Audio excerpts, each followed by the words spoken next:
Məhəmməd Hatəminin zamanında, o islahatçı prezident idi, mən Azərbaycan nümayəndələrinin tərkibində elm adamları olub, biz İranda konferansda olduq və mənim orada çıxışım Fars körfəzi regionu və burada müharibə təhlükəsi, dediyimiz bu məsələlərlə bağlı idi. Çünki müharibə təhlükəsi o zaman da çox geniş idi.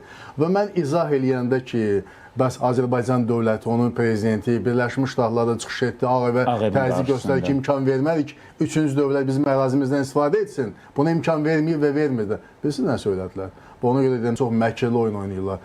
Onların eksperti məndən polemikaya girdi, dedi, cənab prezidentə təşəkkür edirik, bəli, biz də bilirik, bunlar hamısı həqiqətdir. Amma gəlin bu versiyanı nəzərdən keçirək. Dedim, hansı?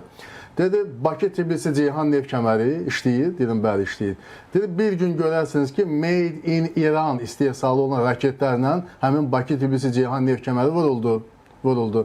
Və dərhal onda Azərbaycan ekspertləri də gələcək, xarici ekspertlər, neft konsorsium üzvləri ki, bu nədir və ekspert rəyi olacaq ki, Made in Iran. İran bu strateji əhəmiyyətli layihəni vurub, onu məhv edib. Belə olan vəziyyətdə onda siz də Azərbaycan olaraq deyəcəksiniz ki, İran, biz sizdən bunu gözləmirdik. Biz sizə qarşı bu atəşin, təzyiqin əleyhtarı edik. Bu nə işdir? Gəlib bizim kəmərimizi vurmusunuz və bu tək bizim kəmər deyil. Bu beynəlxalq kəmərdir. Bunun nə qədər iştirakçısı var, konsorsium var və s. Bu halda artıq bunu əsas götürüb, Bakı-Tbilisi-Ceyhanı İranın vurduğu raketləri əsas götürüb, bizə qarşı NATO ölkələri müharibəyə başlaya bilər və bizə zərbə endirə bilər. Sizin maneə olub-olmamanızın heç bir olmayacaq. Kimi? Mən söylədim ki, belə məkirli oyunları siz düşünürsünüz. Bizim qətiyyən belə bir niyyətimiz yoxdur. Azərbaycan ekspertlər o qədər güclüdür və bizim dostlarımız var ki, müəyyən etsin ki, bu Made in Iran doğrudan da İran istehsalıdır, yoxsa başqa trayektoriyadan gəlir və s.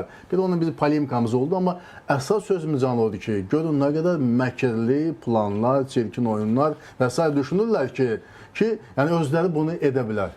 Məsələn, sizə bir fakt deyim, Birləşmiş Ştatlarda 81 atom elektrik stansiyası var. 81. 81 atom elektrik stansiyasını qoruyanlar ki, yoxdur, strateji obyektlərdə, o qoruyanları ilk növbədə onun partladılmasını öyrədirlər. Ki, bu strateji obyektləri necə darmadağın etmək, necə partlatmaq olar. Məqsəd nədir? Qarşıdan partlatmağa gələnin o üzündən oxusun. Hansı addım atacağını. Hamısını oxusun, bəli. Elman mənim çox maraqlı məsələdir.